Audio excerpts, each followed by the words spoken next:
Salut à tous et bienvenue dans cette vidéo, et aujourd'hui un téléphone que j'ai choisi cette fois-ci, non pas pour être mauvais mais pour être très bon, le Leegoo Lead One. Alors qu'est-ce que c'est que ce téléphone? Eh bien c'est tout simplement un téléphone qui vient d'une nouvelle marque qui s'appelle Leegoo, donc, on peut prononcer ça comme on veut, Leagoo peut-être à la limite, mais enfin bon bref, peu importe comment ça se prononce, c'est une marque qui a l'air de prendre son sujet au sérieux, car contrairement à énormément d'autres marques chinoises que vous pouvez trouver, eux ils prévoient de faire des mises à jour OTA à votre téléphone, c'est-à-dire en gros de faire en sorte que s'il y a une nouvelle version d'Android, eh bien, ou des correctifs de bugs, je sais pas dans quelle proportion ça prendra, mais au moins les correctifs de bugs, eh bien, cette marque prévoit de, comme ça, développer des patchs, etc., qui se mettront à jour automatiquement dans votre téléphone, comme les grandes marques, et ça m'a étonné beaucoup, et donc ça c'est un truc que j'ai envie de voir, déjà. Mais aussi, un autre truc qui est assez impressionnant avec cette marque-là, c'est que, déjà, si on regarde leur site internet, ça a l'air d'être quelque chose, quoi. C'est-à-dire qu'en gros, on dirait qu'ils prennent leur travail au sérieux. C'est pas, genre, le site internet seulement en chinois, ou traduit avec Google Traduction, encore pire, ou ce genre de truc, quoi. Là, c'est un site internet qui est bien foutu, en anglais, etc., etc., et si on regarde la boîte, si on postillonne pas dessus, eh bien, comme vous le pouvez, mauvais sens, comme vous pouvez le remarquer, il y a plusieurs langues à l'arrière. Alors il y a toujours pas le français, mais en même temps c'est normal. L'un des seuls défauts de ce téléphone, enfin on va vérifier si c'est réellement le cas, c'est qu'il fait pas le WCDMA 900, c'est-à-dire la 3G qu'on a à la campagne. Donc en ville ça pose pas de problème, parce que c'est le WCDMA 2100 qui est un standard international, ou la 2G, et la 2G ça le fait sans aucun problème, bien entendu. Donc bon, si c'est un des défauts que vous pouvez, enfin qui vous pose problème, et que vous avez envie d'avoir le WCDMA 900 pour avoir ne serait-ce qu'une chance d'avoir la 3G quand vous êtes à la campagne, ce qui franchement, personnellement, moi j'y crois pas trop, hein. J'ai été à la campagne pendant très longtemps, j'ai jamais eu la 3G comme il faut, quoi qu'il arrive, peu importe que ce soit compatible WCDMA 900 ou pas, mais bon, bref, si vous avez déjà un téléphone et que vous savez capter la 3G comme il faut et que vous habitez en pleine Cambrousse, si vous avez envie de continuer à la capter, eh bien, c'est un risque à ne pas prendre. Donc, vaut mieux prendre un truc de chez Lenovo, de chez Oppo, à la limite. Mais peut-être que leurs prochains modèles seront compatibles WCDMA 900, donc. Enfin bref, le seul défaut qu'il y a, c'est qu'il n'est pas totalement 100% compatible avec la 3G française. Donc, on va l'ouvrir. Et là, ce que vous pouvez voir déjà, on va quand même le sortir de la poche parce que c'est quand même le truc qui, voilà quoi, c'est un énorme téléphone. C'est un écran 5,5 pouces, il me semble. Oui, je pense que je dis pas de bêtises, je sais pas pourquoi j'emploie des précautions. Enfin, en tout cas, c'est un écran 5,5 pouces, donc c'est très grand. Si vous voulez un téléphone qui soit beaucoup plus pratique à mettre dans votre petite poche ou ce genre de truc, achetez un téléphone 4,5 pouces par exemple. En tout cas, vraiment hyper fin. Le design est magnifique hein, sur ce téléphone. Hein. Ça, c'est vraiment le genre de choses qu'on n'est pas vraiment habitué à voir, hein, sincèrement. Franchement, ce téléphone est vraiment très beau. Alors il reprend cette espèce de look un peu capitonné qu'il peut y avoir sur certains autres téléphones, mais voilà quoi, sinon il en fera aucun brevet quoi, c'est vraiment pas du tout un téléphone copié ou autre. Alors on a un bouton volume ici, le bouton pour allumer ce qui est sur le côté cette fois-ci, non pas sur le dessus, le truc micro USB et la prise kit main libre, casque, compagnie, qui sont largement assez espacés pour brancher les deux à la fois, ça c'est un petit détail que l'on ne voit pas souvent et qui, enfin voilà, que je comprends pas pourquoi il y a beaucoup de développeurs, enfin de constructeurs, qui ont tendance à oublier ce détail-là. Donc voilà, donc vraiment un très beau téléphone. Regardons ce qui est donné avec. Donc on ouvre ça, hop. Donc nous avons un petit truc. Alors ça ressemble vraiment, alors rien que leur site aussi au niveau de la, comment dire, de leur façon de peaufiner les détails, etc. ressemble un petit peu à ce que fait Apple. Hein. C'est bon, c'est pas, ça enfreint pas de brevet d'Apple, bien entendu, mais on voit bien qu'ils s'inspirent de ce qu'Apple fait en matière de comment dire, comme vous l'avez vu, comme les détails, etc. Comme ce petit étui en carton. Donc là, nous avons quelque chose pour la garantie, en effet. Donc voilà, bon, c'est sympathique, même si ça vous servira très certainement pas du tout. Bon, bah voilà, quelques petits trucs qui sont vraiment sympas à voir, notamment, par exemple, on a la carte SIM 1, la carte SIM 2, on explique comment ça se met, etc. Vraiment des choses qu'on n'a pas l'habitude de voir sur des téléphones aussi peu chers. Parce qu'il faut quand même que je vous dise un truc, hein. Ce téléphone, comme le Lead 3 ou ce genre de truc, et toute la gamme de chez Leegoo, sont parmi les moins chers de leur catégorie. C'est-à-dire en gros, le Leegoo Lead 3, quoi, c'est le même processeur que celui-là, c'est-à-dire le MTK 6582, qui est un quad-core à plus d'1 GHz, 1,3 jusqu'à 1,6, ça dépend de la version qu'ils ont décidé de choisir là-dedans. J'ai pas vraiment fait gaffe à ce qu'ils ont utilisé. Et qu'est-ce que je disais aussi? Oui, avec 512 MO de mémoire vive, etc. 4 Go de ROM interne, donc et malgré tout un port de carte SD, enfin bon, son. Et celui-là en a 8, hein, pour information, donc 8 Go de mémoire interne, vraiment tout ce qu'on peut trouver dans du plutôt haut de gamme. Et franchement, comme je le disais, à ce prix-là, c'est-à-dire en gros largement en dessous du prix où on a l'habitude de trouver ce genre de téléphone. Et habituellement, ce qu'on trouve dans ces prix-là, c'est des genres de contrefaçons foireuses, vous savez, un petit peu entre deux eaux, où on sait pas si c'est une bonne affaire ou pas. Là, c'est vraiment une bonne affaire, mais sans aucun problème, quoi, et à un prix qui est pratiquement le même que ceux pratiqués par les contrefaçons de merde. Donc ça, c'est vraiment excellent. C'est pour ça que j'ai voulu vous présenter ce téléphone, parce que comme vous le savez, c'est pas vraiment dans mes habitudes de montrer des téléphones de haute qualité. Alors par contre, je vois que nous avons un chargeur USB qui est plus gros que la moyenne et plus lourd que la moyenne. Par contre, vous voyez sa forme un peu bizarre, je suis pas sûr qu'il rentre dans une prise avec la Terre. Donc on va tester ça tout de suite. Eh bien non, malheureusement, il fait l'erreur de tous ces chargeurs de téléphone, vous savez, genre que l'on peut trouver en Chine sur des mauvais téléphones, c'est-à-dire qu'en gros, il est trop épais pour rentrer dans toutes les prises européennes, c'est-à-dire que les prises qui utilisent la terre sous forme de bâton et non pas sous forme de mâchoire sur les côtés de la prise, comme on a en France par exemple, eh bien nous en France on utilise le bâton, donc, et ça marche pas. Par contre, la taille du chargeur est beaucoup plus grosse, le poids est beaucoup plus gros, ça doit vraiment être un chargeur de bonne qualité. Combien il fait? Il fait 1 ampère, et là, peut-être que c'est vrai pour une fois. Je mesurerai ça peut-être un de ces jours pour vérifier si c'est réellement le cas. En tout cas, rien qu'au poids, on voit que c'est beaucoup mieux que d'habitude. On voit aussi ces petits compartiments, etc. Très bon, enfin très bonne, comment dire, attention aux détails, franchement. Alors, sinon nous avons ces petits trucs, bah tiens, vous voyez, c'est pas du no-name pour une fois, enfin, quand je dis que c'est pas du no-name, c'est-à-dire qu'ils ont fait l'effort de choisir leurs oreillettes et de mettre leur nom dessus, ce qui est déjà bien plus que ce que la plupart des constructeurs ont l'habitude de faire. Au niveau des accessoires, j'ai l'impression qu'on est largement au-dessus de la moyenne aussi. Et, ah oui, alors là, pour le câble, alors là, franchement, j'avais vu ça sur internet, sur leur site, mais voilà quoi, regardez les efforts qu'ils ont fait. Une petite bride pour faire en sorte que le câble puisse être retenu, plié, pour pas que, voilà. Et un câble qui est, comme vous pouvez le remarquer, ce format que j'appellerais le format tagliatelle, c'est-à-dire qui permet de faire en sorte que, comme vous voyez, c'est beaucoup plus épais, beaucoup plus solide, beaucoup plus rigide, ça sera beaucoup plus difficile à casser. Vous voyez aussi qu'ils ont fait un effort de finesse du câble, et aussi vous avez vu l'autre côté du câble, qui là aussi fait un effort de finesse, c'est-à-dire que il se met dans ce fameux format qui prend que la moitié d'un port USB et qui pose habituellement absolument aucun problème. Un autre truc que je sais pas si ce téléphone le fait ou non, c'est est-ce qu'il fait le OTG? Malgré tout, il est pas vendu avec un câble OTG, donc je testerai ça avec un câble OTG que je trouverai quelque part pour voir s'il le fait, parce que ça c'est un détail aussi qui montre que le constructeur sait à peu près à qui il s'adresse quand il vend ce genre de truc, parce que bizarrement, les acheteurs qui achètent du bas de gamme sont souvent beaucoup plus exigeants que les acheteurs qui achètent du haut de gamme. Vous savez, c'est un truc assez paradoxal. C'est que, voilà, je sais pas trop pourquoi, c'est peut-être parce qu'ils prennent plus le temps de se renseigner, etc., donc ils veulent le beurre et l'argent du beurre à la fois, et en même temps, dans un sens, ils ont peut-être raison, parce que ce genre de téléphone vient avec une version d'Android qui est souvent beaucoup plus proche de la version stock d'Android, c'est-à-dire sans surcouche. Surcouche, ça veut dire en gros modification un peu bizarre. Tiens, on a des autocollants pour l'IMEI dessus, on sait pas pourquoi, et nous avons aussi des autocollants ici qui permettent sûrement de coller, si vous aimez cette marque, le mettre quelque part. Ça encore, c'est des trucs qu'on n'a pas l'habitude de voir, hein. Vraiment, ça, là par contre, là c'est la grosse surprise. Voir ça aussi dans le local batterie, c'est vraiment très spécial. Donc une grosse batterie, une batterie 2200 mAh, donc avec le type de processeur qu'il y a là-dedans, ça doit être largement suffisant pour avoir une autonomie tout à fait convenable. Bon, comme d'habitude, je vais pas remettre le capot. Donc on va le rallumer parce que le capot ne fait pas, comment dire, antenne comme sur certains téléphones. Je vais être obligé de dézoomer un petit peu pour qu'on puisse voir l'écran en entier, parce que bon sang, qu'est-ce qu'il est haut ce téléphone. Voilà, vous pouvez voir le téléphone en entier dans toute sa hauteur. Donc je sais pas si la luminosité, parce que je sais pas pourquoi, je commence la vidéo, il faisait beau, et là il se met à pleuvoir. Ça c'est vraiment trop ma poisse, quoi. Alors je sais pas si vous voyez très bien à quel point ce téléphone est magnifique, mais vraiment c'est un monolithe noir pour ceux qui adorent ça. On sent qu'il y a des inspirations de différentes marques dessus. Donc pas de carte SIM. Alors vous voyez que ce téléphone est légèrement surcouché. Alors faut voir deux trucs, hein. Il y a deux types de surcouches. Il y a les surcouches où ils modifient complètement Android et ça devient de la merde.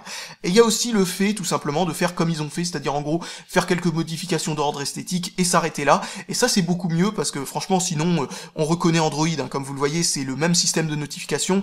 Quand on fait ça, eh bien on a le système de notification inchangé, quoi. Quand on clique là-dessus, on a les raccourcis, vous savez, Quick Settings habituels d'Android et non pas quelque chose de complètement modifié, de complètement fait à la sauce constructeur, donc du coup c'est beaucoup mieux en matière d'optimisation tout simplement. Donc je sais pas si vous voyez très bien parce que vraiment ce téléphone est hyper lumineux. En tout cas si on n'y voit pas bien dans le début de cette vidéo, eh bien je ferai l'effort de modifier un petit peu l'éclairage, etc. dans la seconde partie, quand je vous en parlerai après l'avoir utilisé un certain nombre de temps. Alors l'une des premières choses que je peux vous dire, c'est bon sang, mais quel magnifique écran, il est juste incroyable. Deuxième truc, j'ai donc paramétré le Google Play Store, et j'ai paramétré aussi, quoi d'autre déjà, ah oui, tout simplement le Wi-Fi, et alors j'ai pu voir aussi le clavier, et ils n'ont pas fait l'erreur d'enlever, ni de désactiver d'ailleurs ah oui j'ai aussi mis en français, ni de désactiver d'ailleurs le clavier d'origine d'Android, c'est-à-dire en gros, on a le vrai clavier d'Android.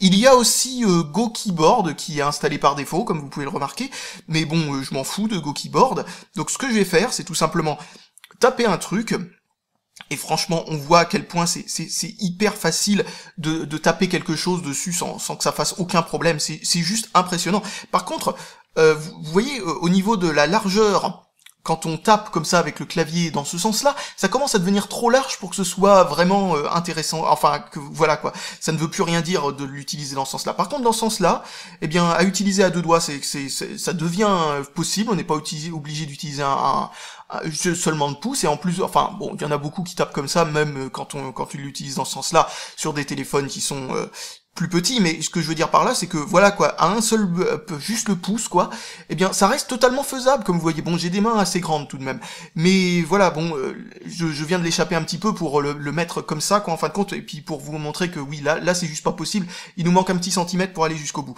Mais si on est à l'aise comme ça, à l'utiliser comme ça, bon, ça va encore pour l'utiliser d'une seule main. Mais bon, ça c'est la taille où ça peut devenir moins pratique de l'utiliser d'une seule main. Un autre truc que j'ai vu qui est assez étonnant, en plus de la qualité de l'écran qui est juste incroyable, vous voyez que vous avez les applications qui sont là, et hop, nous sommes ici. Exactement à la façon d'un iPhone en fin de compte, c'est-à-dire qu'en gros il n'y a pas de séparation entre les différentes applications que vous avez installées, et un menu application qui apparaîtrait quelque part, que vous cliquez dessus et pop, ça fait apparaître le menu. Donc vous pouvez installer même sans le router, bien entendu, un launcher alternatif, et faire en sorte qu'il ressemble à n'importe quel Android, genre en installant ADW Launcher par exemple, ou ce genre de choses. Donc, qu'est-ce que je voulais vous montrer aussi? On va aller dans les paramètres, et là vous allez voir un truc incroyable. Déjà les paramètres sont tout à fait honnêtes, comme d'habitude sur Android, il n'y a pas de changement, etc. Ils n'ont pas fait des trucs loufoques, etc. Mais on va aller dans la catégorie mise à jour, vous cliquez sur rechercher ici, et là ça me dit qu'il y a une nouvelle mise à jour. C'est incroyable, de l'OTA sur un téléphone à environ 100 € trouvé en Chine, et je crois que c'est le cas pour toute la gamme des téléphones de chez Ligou. Donc c'est juste incroyable quoi, une mise à jour OTA, que je vais faire tout de suite, sur un téléphone. Alors je vais le poser parce que comme la batterie, enfin elle est pas sécurisée par le capot, voilà, je vais lancer la mise à jour en le mettant posé comme ça pour pas que ça s'éteigne en plein milieu de l'opération. Et le firmware est téléchargeable sur leur site officiel, donc si vous le briquez ou ce genre de truc, vous pouvez recharger le firmware dedans. Ce qui est absolument énorme. Pendant la mise à jour, les applications seront interrompues, la mise à jour va prendre quelques minutes, vérifiez que vous ayez au moins 30% de batterie avant de continuer. Ça va, j'en ai au moins 60. Donc, allez hop, c'est parti. Bon bah voilà, une mise à jour OTA. Un truc que vous connaissez sûrement très bien si vous avez un téléphone Samsung, Sony ou peu importe, mais que pour moi, quand je vois ça, je me dis, c'est juste énorme quoi. C'est juste énorme quoi, sans blague. Une marque, une petite marque comme ça qui vient juste d'émerger, qui fait déjà mieux que la plupart des grosses marques, entre guillemets grosses marques, comme ZTE et Huawei ou des trucs comme ça. Même Lenovo, ils proposent pas ça sur leur téléphone. En tout cas, ils le proposent pas encore. Et ça, c'est juste énorme quoi. Une mise à jour OTA sur un téléphone bas de gamme. Enfin, un téléphone bas de gamme, un téléphone acheté en Chine avec processeur Mediatek. C'est juste incroyable. Et la version qui est donnée dedans à l'origine avant la mise à jour, c'est 4.4.2. Et non pas comme ils disent derrière la boîte, parce qu'il y a quelques petits trucs qui sont marqués derrière la boîte, il y a marqué Android Jelly Bean. Et donc non, en fait c'est Android KitKat qu'il y a dedans. Et sûrement parce que la toute première version du truc était prévue pour Android Jelly Bean, et visiblement ils l'ont déjà mis à jour avant même de le vendre, ce qui est assez étonnant. Donc comme quoi, hein, ils font vraiment du bon boulot là-dessus. On verra d'ailleurs, vu que c'est KitKat, c'est-à-dire 4.4, eh bien, qu'est-ce que je voulais dire? Oui, on verra s'il y a le même truc que, vous savez, le problème avec les cartes SD, ou les applications de gestionnaire de fichiers directement dans Android lui-même, eh bien, ne peuvent pas effacer les fichiers que l'on met dans la carte SD si on les met pas dans un dossier spécial. Donc ça, c'est un des défauts qu'il y a dans KitKat et qui va disparaître à nouveau dans la prochaine version, c'est-à-dire ce qui va devenir la version stable de ce que l'on appelle actuellement Android L, entre guillemets. Et donc voilà, c'est en train de faire la mise à jour OTA, ça a fini. Et vous voyez d'ailleurs qu'il y a un mode recovery, hein, vu que ça peut faire les mises à jour OTA, ça veut dire qu'il y a un mode recovery complet là-dedans. Il y a peut-être même un mode fast boot, j'ai pas fait gaffe. En tout cas, ce téléphone est vraiment juste impressionnant pour un téléphone, comme je le disais, encore une fois, non mais je suis juste soufflé par ce truc-là.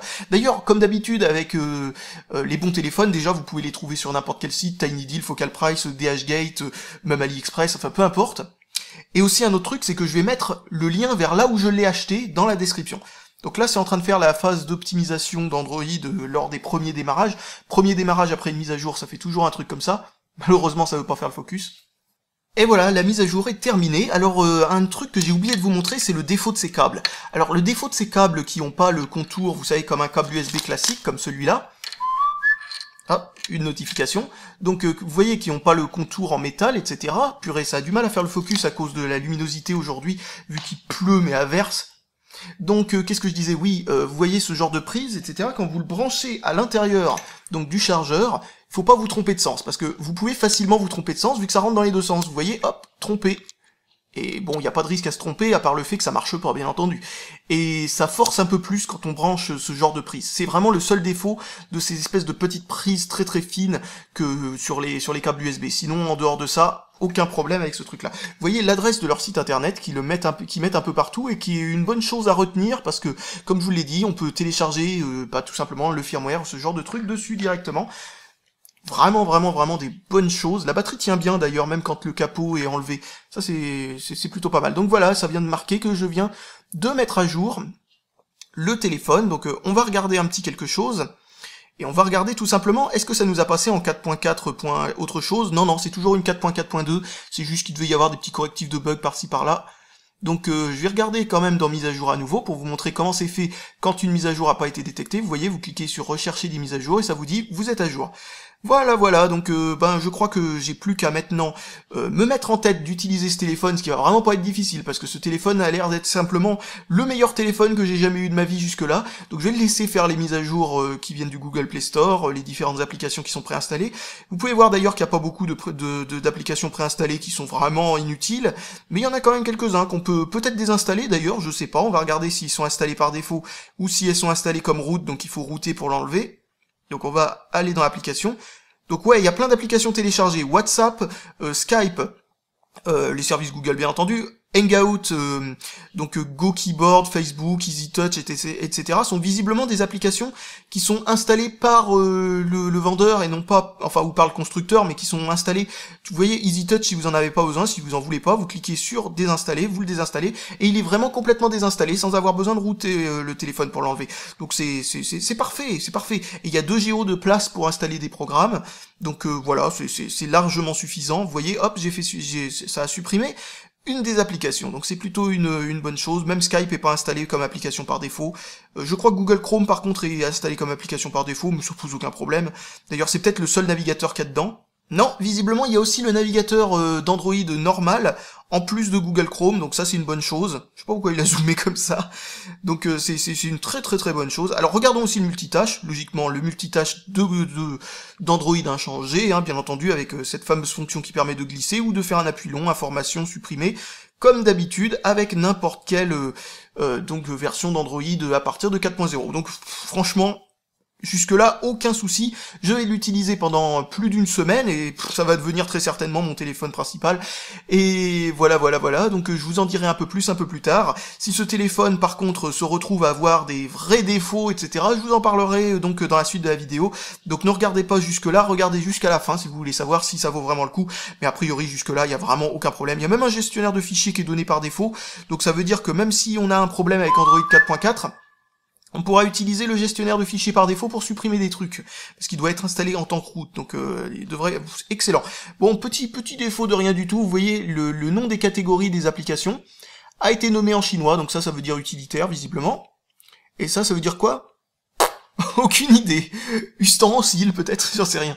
Et me revoilà après avoir utilisé ce téléphone pendant une semaine. Alors, me voilà avec une grosse liste de bons points et de mauvais points à propos de ce téléphone. Alors, est-ce que ça veut dire que je déchante? Non, pas du tout. A priori, ce téléphone est toujours extrêmement bon pour son prix. Mais, bah voilà, maintenant vous saurez ce à quoi il faut vous attendre. Et aux quelques petits problèmes ou gros points forts que vous pouvez voir sur ce téléphone. Alors, premièrement, les qualités attendues de ce téléphone-là, c'est tout simplement la qualité de l'écran, qui est juste fabuleuse. Il est incroyable cet écran. Il est juste impressionnant. C'est-à-dire qu'en fin de compte, voilà quoi, l'angle de vue est juste, bah voilà, on ne peut pas s'attendre à mieux, tout simplement. Au niveau de la fidélité des couleurs, c'est incroyable. Au niveau de la résolution, bah, c'est du 720p. Malgré la grande taille de l'écran, 5,5 pouces, on voit aucun pixel sauf à se mettre trop près de l'écran et avoir vraiment très mal aux yeux. C'est le seul moyen de distinguer un pixel d'un autre et c'est vraiment très difficile. Alors, sinon, au niveau des gros points aussi, c'est la solidité générale. La solidité de l'écran du téléphone est assez incroyable. Il est tombé, et alors il y a eu une petite encoche qui s'est fait de là, mais quand il est tombé, il a fait de ses rebonds, etc. Franchement, j'ai eu peur que le test s'arrête là, parce que sincèrement, c'est rare quand je fais tomber un téléphone, mais là, oulalalala, c'était pas très bon.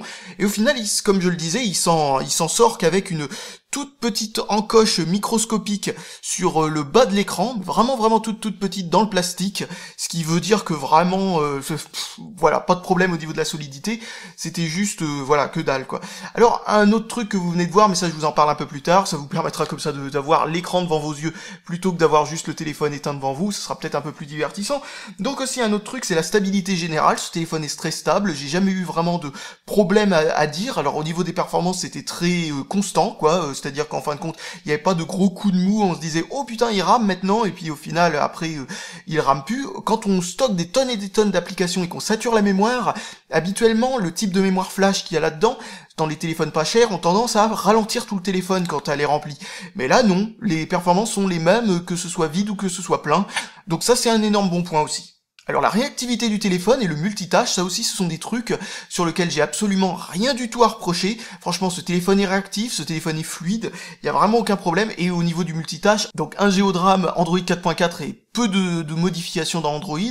Le système est très léger, on a tout ce qu'il faut pour faire démarrer des applications en arrière-plan, ce genre de trucs, et pouvoir basculer entre plusieurs applications sans que ça pose aucun problème de fluidité et de latence ou de je ne sais pas quoi entre une application et une autre, même avec des applications assez lourdes, ou même en slalomant entre plusieurs jeux ou ce genre de trucs qu'on n'a pas l'habitude de faire, exactement, enfin vraiment, mais ça veut dire qu'en gros on peut faire tourner des trucs en arrière-plan pendant qu'on joue à un jeu, absolument aucun problème avec ça. Alors un autre truc qui est très bon sur ce téléphone, c'est l'appareil photo pour le prix, 100 € à peu près, comme je l'avais déjà dit. 100 €, là on a franchement un appareil photo qui est tout à fait convenable. On a même un très bon appareil photo pour le prix. Franchement, au niveau de l'appareil photo, c'est plus ou moins identique à un peu supérieur à ce que vous pouvez trouver dans un Wiko à 170 € ou ce genre de truc. Donc c'est plutôt bon quoi, hein. Franchement c'est plutôt bon. Alors voici un petit test de la qualité de la caméra de façade. Alors comme vous voyez c'est un peu sombre, mais en même temps il fait très mauvais temps aujourd'hui. Et un autre truc assez étonnant, c'est que je dois bien baisser mon bras vers le bas pour avoir ma tête qui est plutôt vers le haut de l'image. Comme vous voyez je filme dans ce sens là, mais je pourrais filmer aussi dans l'autre sens. Ce qui va être super chiant au montage d'ailleurs, de faire en sorte que ce soit dans le bon sens dans les deux cas. Et bon là ça va, mais sinon dans l'autre sens il fallait que je baisse bien mon bras, parce que sinon ça fonctionne pas très bien, et comme vous l'entendez, le son est top. Alors maintenant un test de la caméra arrière, et comme vous pouvez le remarquer, eh bien la qualité est toujours aussi bonne, et pour le son c'est toujours le même micro a priori, donc du coup ça m'étonne pas que la qualité soit toujours la même.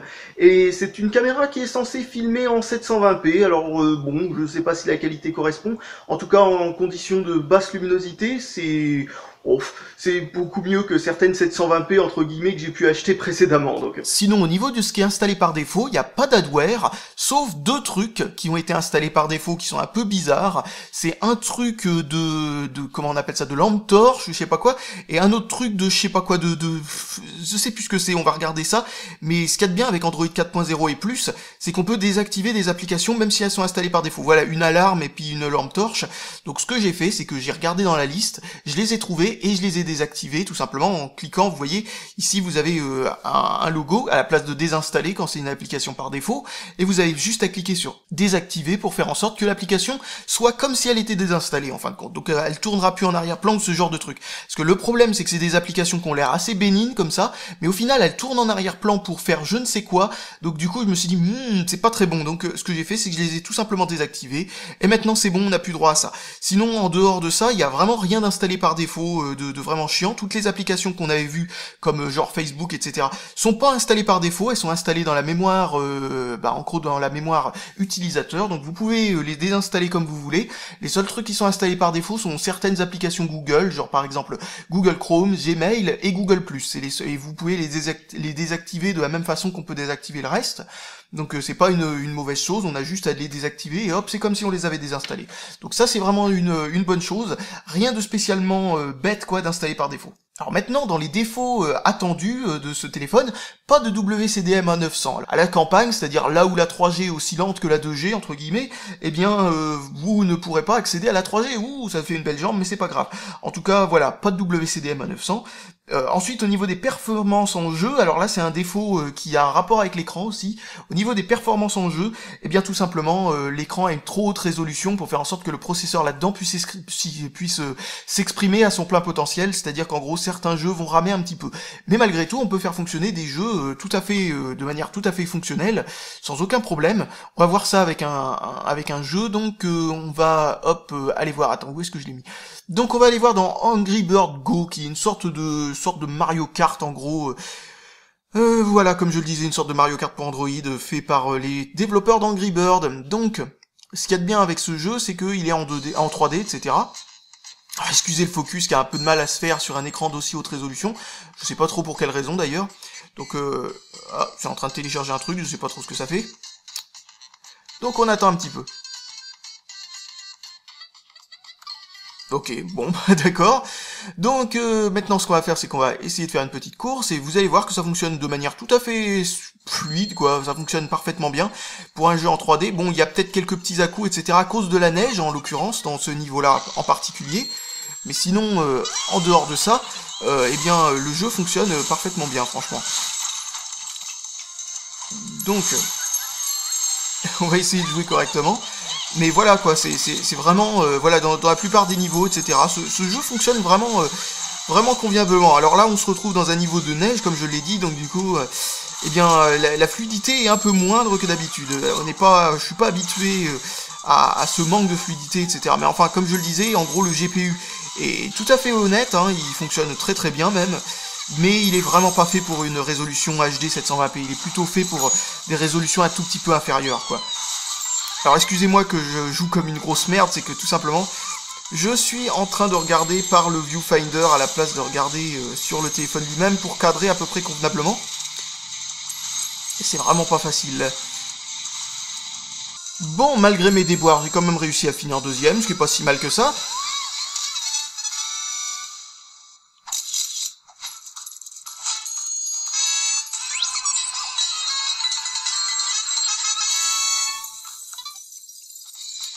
Voilà, donc comme vous avez pu le voir, les jeux en 3D ont tendance à fonctionner plutôt correctement, mais pas non plus exceptionnellement bien, tout simplement parce que le GPU, comme je vous l'ai dit, est pas forcément adapté à la 720p, il est plutôt adapté à la résolution QHD, et QHD, Q minuscule HD, hein, pas Q majuscule HD, bien entendu, pas la résolution qui sert fichtrement à rien, mais la résolution qui sert à rendre le téléphone un peu plus fluide quand il s'agit de ce processeur, le MTK 6582, donc. Et donc un dernier truc qui est dans les défauts auxquels je m'y attendais, c'est l'autonomie qui, donc en utilisation classique, c'est-à-dire écran allumé, etc., n'est pas particulièrement exceptionnelle. Donc en gros, écran allumé en permanence, l'autonomie est environ entre 3 et 4 heures, plutôt tirant vers les 3 heures, et l'autonomie est plutôt constante, elle est pratiquement tout le temps vers 3 heures, plus ou moins. Pourquoi ? Eh bien tout simplement parce que c'est vraiment l'écran qui pompe le plus. Donc maintenant on va passer aux qualités inattendues. Alors les accessoires sont très très bons, comme je vous l'ai dit dans la première partie, mais ça se confirme maintenant avec la suite. Le chargeur est plutôt bon en fin de compte pour un truc qu'on trouve avec un téléphone comme ça, surtout si peu cher, et c'est réellement un chargeur 1 ampère. Et pourquoi c'est vraiment un chargeur 1 ampère ? Eh bien tout simplement parce qu'il pouvait pas faire autrement, parce que ce téléphone là, il ne se recharge pas avec du 500 mAh comme il faut. Si vous prenez un chargeur d'assez mauvaise qualité, genre 500 mAh comme je vous l'ai dit, eh bien il ne rechargera pas au-delà de 69%, ce qui est assez bête. Donc voilà, c'est, comme je le disais, c'est un petit peu idiot quoi, tout simplement. Mais et donc du coup ça force à avoir un bon chargeur chargeur, et pour le recharger, il faudra obligatoirement utiliser un chargeur convenable, quoi. Et un truc qui était vraiment inattendu, là, par contre, que je pouvais pas deviner avant, c'est tout simplement le kit main libre. Le kit main libre est très bon, et ça c'est incroyable. Le kit main libre est très bon. Les oreillettes au niveau de tout simplement de la qualité d'écoute est vraiment très bonne, et le micro est très bon lui avec. C'est la première fois que je reçois avec un téléphone de genre une bonne paire d'oreillettes. Problème, c'est des intra-auriculaires, donc ça me glisse des oreilles, et moi personnellement, pour moi c'est complètement inutilisable. Mais si ça vous dérange pas d'avoir des intra-auriculaires, eh bien pour une fois vous avez un très bon kit main libre qui vient avec. Donc sinon, un autre truc qui est incroyable, c'est les wake gestures. Qu'est-ce que c'est une wake gesture? C'est tout simplement un mouvement, un geste quoi, qui vous permet de démarrer le téléphone, de l'allumer en fin de compte, enfin de sortir de veille quoi. Alors le truc vous avez vu, en double tapant dessus, ça permet de le mettre, enfin de le sortir de veille, mais vous pouvez aussi faire des gestes dessus, genre par exemple vous dessinez un M pour ouvrir l'application musique, et hop, ça se met au bout d'un petit moment à ouvrir l'application musique. Enfin, peut-être que je me suis loupé au niveau du truc. Alors, je vais le refaire. Et voilà, comme vous l'avez vu, ça m'a ouvert le lecteur de musique, donc en gros, et ça vous permet comme ça de faire des petits raccourcis comme ça, comme vous faites un W, ça ouvre le navigateur web, si vous faites un geste comme ça, ou je sais pas quoi, enfin bon bref, différents gestes comme ça qui sont paramétrables, d'ailleurs tout est paramétrable. Comme vous allez le voir, vous allez dans les paramètres d'Android, et vous avez ici Wake Gesture, et en gros, quand vous faites un C, ça ouvre la caméra, un W, ça ouvre Chrome, etc., et vous pouvez choisir, pour chacun de ces gestes, l'application que vous voulez que ça ouvre. Donc du coup, bah ça c'est absolument excellent, dans le sens où vous pouvez paramétrer ce que vous voulez, genre vous faites un C, ça ouvre la caméra. Alors par contre, c'est un truc quand même que je désactive, parce que j'ai toujours peur que ça fasse n'importe quoi dans mes poches, ce genre de fonction, mais franchement c'est pratique, et c'est marrant de voir ça dans un téléphone aussi peu cher. Ça franchement je m'y attendais pas du tout, je sais pas s'il y a beaucoup de téléphones qui proposent ce truc là à ce prix là, mais en tout cas c'est assez incroyable. Un autre truc, c'est l'autonomie écran éteint. Alors l'autonomie écran éteint est vraiment très bonne. 60 heures minimum, vraiment minimum, hein, ça peut être beaucoup plus, si vous utilisez comme ça le téléphone en veille. Mais attention, moi c'est avec Twitter, Google+, et Facebook, ouverts en train de relever des trucs sur internet de temps en temps, et plein d'autres applications qui font de même, et aussi avec, attention, 4 comptes email qui relèvent les emails toutes les 10 minutes, qui tournent comme ça en arrière-plan. Et donc, malgré tout, on arrive à maintenir au moins 60 heures de veille avec ce téléphone, ce qui est assez incroyable. Et donc, s'il n'y avait pas tout ça qui tournait en arrière-plan, ça serait encore plus, bien entendu. Un autre truc qui m'a étonné, c'est la fluidité globale, parce que même si les jeux ont tendance à pas fonctionner de manière parfaitement fluide avec ce GPU-là, le reste, c'est-à-dire en gros tout ce qui est navigateur internet, etc., vidéo, etc., tout fonctionne de manière parfaitement fluide. Enfin, quand je dis les jeux, je parle pas de tous les jeux, mais certains jeux ont tendance à pas fonctionner totalement fluidement.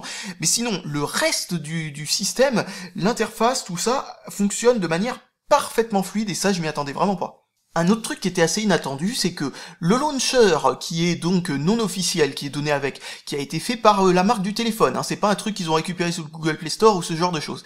Eh bien, il est étonnamment bon, franchement, moi j'aime bien le design, j'aime bien son fonctionnement, etc.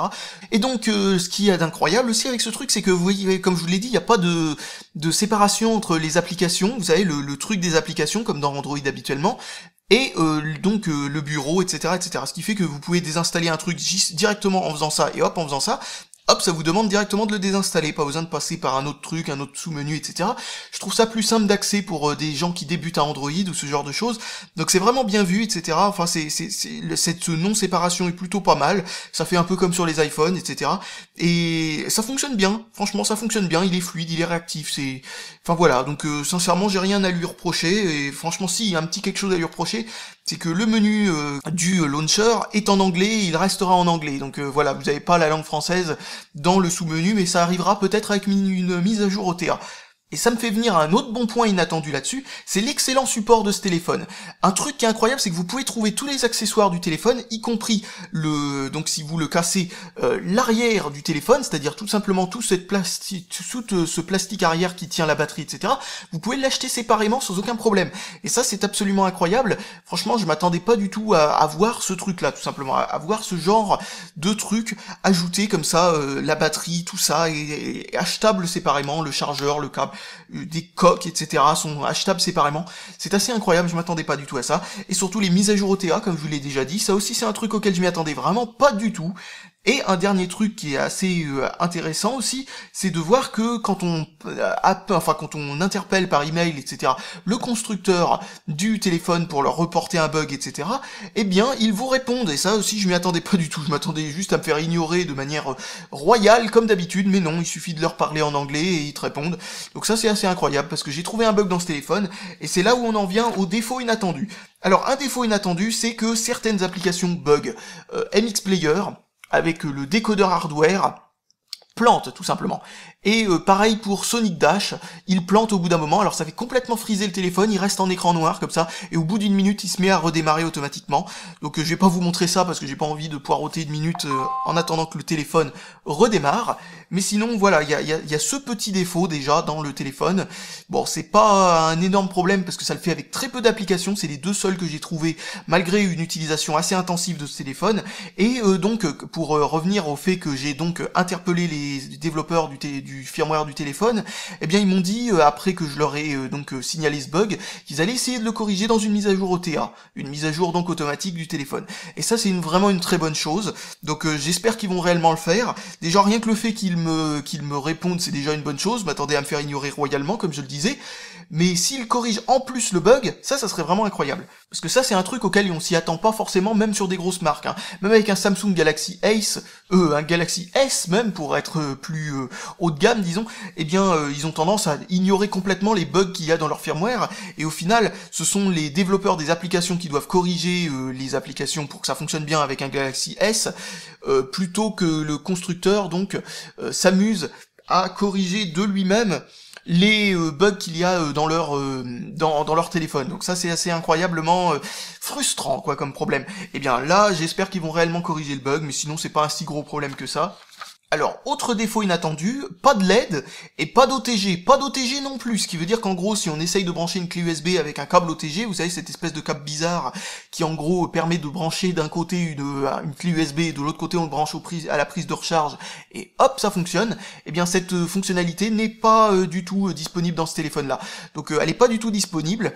Ce qui fait que, ben, tant pis, quoi. Mais elle sera disponible dans le Ligoo Lead 2, j'ai vu, donc ça, c'est plutôt une bonne chose. Alors, un truc auquel je m'y attendais pas, c'est que le haut-parleur pour appeler, celui-là, quoi, l'écouteur, comme certains veulent l'appeler plutôt, mais enfin, bon, moi, j'appelle le haut-parleur, parce que comme c'est intégré au reste du truc, c'est pas vraiment je sais pas, moi, j'appelle ça un haut-parleur. Donc, ce truc-là est pas de qualité excellente, quoi.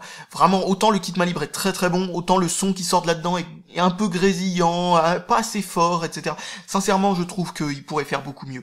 Ça pourrait peut-être être corrigé par une mise à jour OTA, d'ailleurs il pourrait un petit peu booster le volume, malgré tout ça grésillerait encore plus, mais sincèrement, voilà quoi, le son est pas terrible là-dessus. Bon, il est pas non plus exceptionnellement mauvais, hein, j'ai vu pire, mais sincèrement, contrairement au micro qui est très bon, le kit main libre comme je le disais qui était très bon, le reste qui est très bon, le haut-parleur à l'arrière pour les jeux et tout ça est très bon aussi, sincèrement je m'attendais pas à voir que celui-là serait pas très très bon. Alors ensuite un truc inattendu, mais vraiment inattendu, hein, franchement je sais pas pourquoi ils ont fait ça, eh bien c'est l'application SMS par défaut qui, vous allez voir, a fait un peu de pub. Regardez, je vais ouvrir un SMS, pouf, hop, nous y sommes, et regardez, voilà ce qui nous impose de taper. Voilà, ça reste en bas du SMS, vous pouvez bien entendu le supprimer manuellement, hein.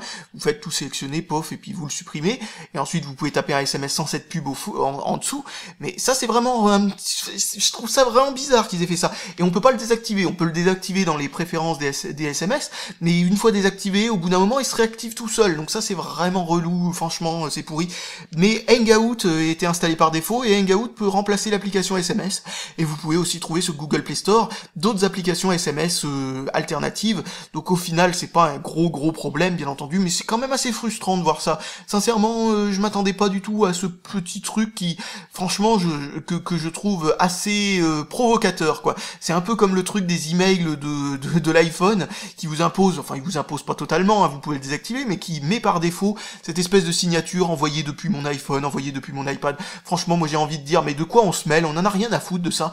Donc ça sincèrement c'est un petit défaut qu'il y a avec ce téléphone auquel je m'y attendais vraiment pas du tout, hein. Donc voilà, tout simplement remplacez-le par Hangout, hein, ça remplace l'application SMS de manière bien plus avantageuse, donc voilà, tout simplement mettez une application SMS alternative. Et le dernier truc inattendu qu'il y avait là-dedans, c'est que tout simplement j'ai perdu à la loterie des batteries. Et oui, parce que je me retrouve avec une batterie semi-HS, entre guillemets. Elle a une autonomie qui est environ de 1800 mAh au lieu d'être 2200 mAh. Donc ça c'est vraiment bizarre. C'est vraiment un truc auquel je m'attendais pas, mais voilà, la batterie est mauvaise, quoi, tout simplement. Donc je peux en acheter une, vu que les accessoires sont achetables totalement séparément, ce qui est une très bonne chose. Donc je peux en acheter une toute neuve. Donc, comme vous l'avez pu remarquer aux autonomies, donc 60 heures en veille environ, en MP3, en lecture MP3, au moins 20 heures, peut-être même beaucoup plus que ça, et donc en utilisation écran allumé entre 3 et 4 heures. Sincèrement, bon, d'autres personnes disent avoir entre 4 et 5 heures, donc eh bien ça c'est l'autonomie que vous aurez très certainement avec la vraie bonne batterie qui vient avec le téléphone. Donc voilà, comme je le disais, pas de bol, batterie de merde pour moi. Mais comme je le disais, bon, franchement, l'autonomie que j'ai avec cette batterie qui est pas la bonne batterie, qui est pas la batterie que vous devriez avoir normalement avec ce téléphone, l'autonomie qui est donnée avec est tout à fait convenable. En fin de compte, c'est le genre d'autonomie auquel je m'y attendais sur un téléphone à ce prix-là, avec un écran 720p et toutes ces fonctions empaquetées à l'intérieur de ce téléphone. Donc sincèrement, le fait qu'il y ait une autonomie qui soit en deçà de ce que j'aurais dû réellement avoir est pas surprenant, et le fait qu'il puisse y avoir une meilleure autonomie que ça, c'est ça qui est par contre surprenant.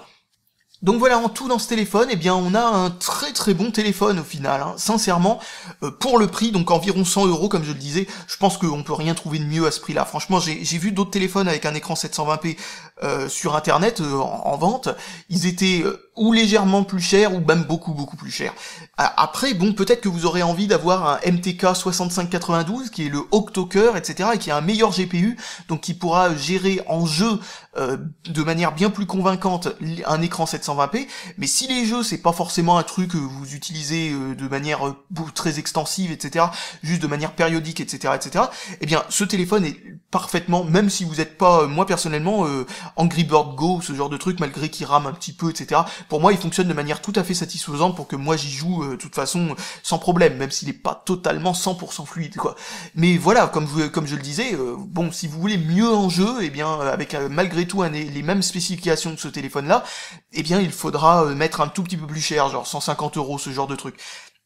Mais voilà, enfin voilà, à ce prix-là, 100 € peut pas vraiment avoir mieux. Franchement, je m'attendais vraiment pas à mieux. En fait, je m'attendais pas aussi bien tout court. Donc sincèrement, voilà. Et même l'appareil photo est tout à fait convaincant. On peut trouver des appareils photo qui sont du même genre dans un téléphone Wiko à presque le double du prix, donc voilà, c'est assez incroyable. Malgré tout, comme ils disent, 13 mégapixels, c'est pas vraiment 13 mégapixels en vrai, c'est beaucoup moins que ça en fin de compte, mais ça fait un bon appareil photo 5 mégapixels en gros. Il est à peu près du même niveau que ce que vous pourriez avoir sur un Motorola Moto G, sauf qu'il a quelques défauts, comme vous l'avez vu dans les photos. Eh bien les parties sombres sont peut-être un peu trop sombres parfois, quand il y a d'autres parties par comparaison qui sont beaucoup plus lumineuses, etc., ce genre de choses que l'on reçoit pas, enfin que l'on n'a pas dans d'autres appareils photo, donc de téléphones un peu plus haut de gamme, quoi. Mais on est déjà à des prix beaucoup plus élevés, on est à 150 €, 200 €, quoi.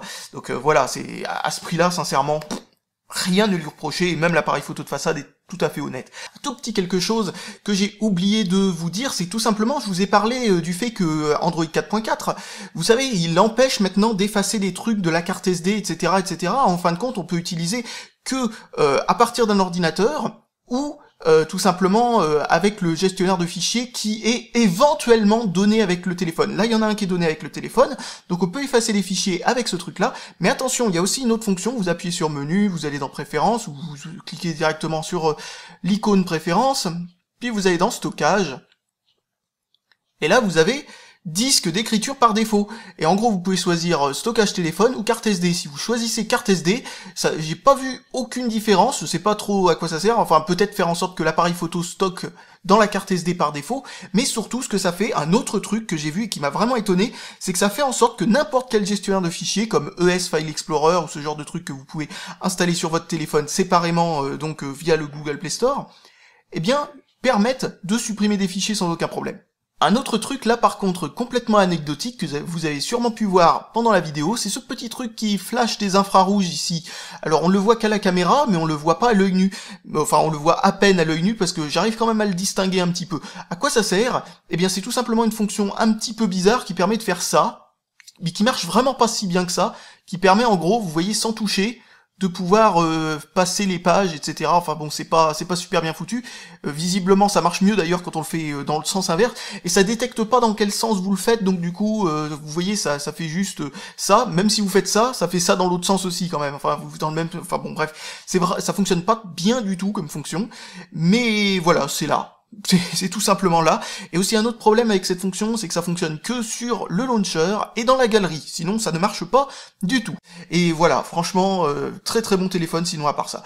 Donc je vais pas vous faire par contre de benchmark ou ce genre de choses. Je pense que c'est beaucoup plus intéressant de vous faire ce que je vous ai fait dans cette vidéo, c'est-à-dire une sorte de ressenti global. Les benchmarks auraient servi qu'à faire perdre du temps dans la vidéo pour pas grand chose, mais si ça vous intéresse, et demandez-moi dans les commentaires et je ferai une vidéo spéciale en vous montrant quelques benchmarks tournant sur ce téléphone. Dites-moi d'ailleurs dans les commentaires quel genre de benchmark vous voulez que je fasse aussi, puis ceux qui vous intéressent tout simplement. Mais très sincèrement, comme je vous l'ai dit, les benchmarks de ce genre ont tendance à induire en erreur par rapport aux performances, à vous faire croire que c'est trop performant par rapport à ce que c'est réellement, ou au contraire que c'est moins performant que ça l'est réellement, ou ce genre de choses, parce que ça n'illustre pas de la fluidité, ça n'illustre pas de grand chose en fin de compte. Donc voilà, j'ai plus rien de spécial à vous dire, et j'ai plus qu'à vous dire salut à tous et à la prochaine. Et franchement, je vous conseille cette marque si vous avez envie d'acheter un téléphone tout simplement en Chine.